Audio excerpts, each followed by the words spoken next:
সর্বস্তরের ছাত্র জনতা যেভাবে আমার পাশে দাঁড়িয়েছিলেন, জুলাইয়ের পাশে দাঁড়িয়েছিলেন, আমি সবার প্রতি কৃতজ্ঞতা প্রকাশ করছি। গণঅভ্যুত্থানের সময় হবিগঞ্জের বানিয়াচং থানায় আগুন দেওয়ার বক্তব্য দেওয়া বৈষম্য বিরোধী ছাত্র আন্দোলনের নেতা মাহাদী হাসানকে জামিন দিয়েছেন আদালত। রোববার সকাল 10টার দিকে তার জামিন শুনানি হয়। এর আগে সকাল 8টায় তাকে হবিগঞ্জের সিনিয়র জুডিশিয়াল ম্যাজিস্ট্রেট 3 আব্দুল মান্নানের আদালতে পাঠায় শায়েস্তাগঞ্জ থানা পুলিশ।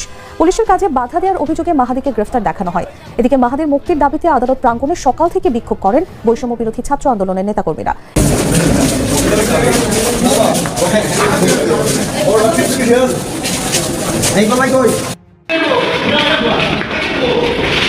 চাকরি পূর্বে করার কারণে যদি একটা মানুষ অপরাধী হয়ে থাকে, তাহলে তো আমাদের যে সকল মূল সমন্বয়কারী ভাইরা ছিলেন তাদের মাঝে সাদিস আলম ভাই, উনিও একজন একসময় ছাত্রলীগের সাথে যুক্ত ছিলেন, তাহলে সাদিস আলম ভাই নিজেও অপরাধী। এবং শুধু একজন আমি অসংখ্য মানুষকে এরকম দেখাতে পারবো। এবং বর্তমানে ছেলেটাকে এই মুহূর্তে আর অচেনার কোনো কারণ নেই। মাহাদী আলম যুক্তিবাদী, আমি যুক্তিবাদী দিলাম এই কারণে যে যুক্তিটা এই মাহাদী দেখিয়েছে, এই যুক্তি কিন্তু খণ্ডন করার কোনো সুযোগ নেই। তাহলে কি সার্জিস সালামও গ্রেপ্তার হবে? একটা প্রশ্ন করি আপনাদের, যদি ইউক্রেনে রাশিয়ার সামরিক আগ্রাসন আন্তর্জাতিক অপরাধ হয়, যদি সেটাকে সার্বভৌমত্ব লঙ্ঘন বলা হয়, আগ্রাসন বলা হয়, তাহলে ভেনেজুয়েলার রাজধানী কারাকাসে সরাসরি হামলা চালিয়ে একটি দেশের নির্বাচিত প্রেসিডেন্টকে পরিবার সহ তুলে নিয়ে যাওয়াকে কি বলবেন আপনারা? এটা কি আগ্রাসন নয়? শক্তি থাকলেই কি হামলার সংজ্ঞা বদলে যাবে, নাকি আন্তর্জাতিক আইন কেবল দুর্বলদের জন্য লেখা?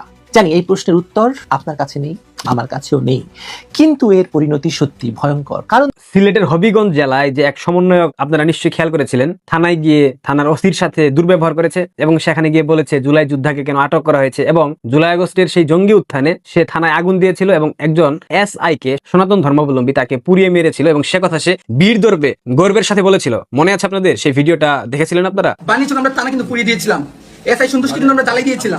সেই সমন্বয়ক নামধারী বাচ্চাটাকে গ্রেফতার করা হয়েছে গতকাল। গ্রেফতারের পর থেকে বাংলাদেশে যা হচ্ছে এইটার জন্য আমি কোনোভাবে প্রস্তুত ছিলাম না। ভেবেছিলাম জুলাই জঙ্গিকে গ্রেফতার করা হয়েছে, তার বিরুদ্ধে লিখিত অভিযোগ দায়ের করা হয়েছে এবং সে নিজেই স্বীকারোক্তি দিয়েছে থানায় গিয়ে সে পুলিশ হত্যার সাথে সম্পৃক্ত ছিল, থানায় আগুন দিয়েছিল। অথচ সেই জুলাই জঙ্গিকে উদ্ধারের জন্য তাকে কেন গ্রেফতার করা? সুপ্রিয় দর্শক, আসসালামু আলাইকুম রাহমাতুল্লাহ। আশা করি সবাই ভালো এবং সুস্থ আছেন। স্বাগত জানাচ্ছি আমাদের আরেকটি নতুন ভিডিওতে। সুপ্রিয় দর্শক, ভিডিওর টাইটেল ভিডিওর কিছু অংশ বিশেষ দেখে আপনারা ইতিমধ্যে ধারণা করতে পেরেছেন আজকের ভিডিওটি কতটা গুরুত্বপূর্ণ।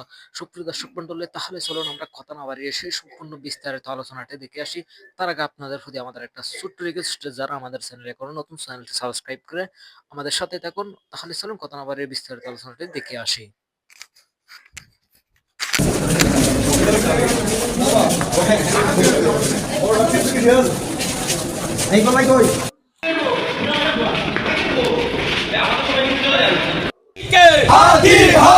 তুমি কে, আমি কে, নারায়ে তাকবীর, আল্লাহু আকবার, ইনকিলাব ইনকিলাব, জিন্দাবাদ জিন্দাবাদ। তুমি কে, আমি কে, তুমি কে।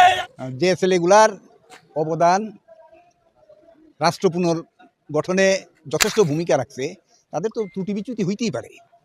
এবং সবচেয়ে বড় জিনিস হচ্ছে যে এই ছেলেটা ঘটনার পরপরই সে একটা রিজয়েন্ডার দিছে, দিয়ে সেটা বলছে যে আমি কথাটা এইভাবে বলতে চাই নাই, আমি কথাটা বলতে দেখছিলাম এরকম যে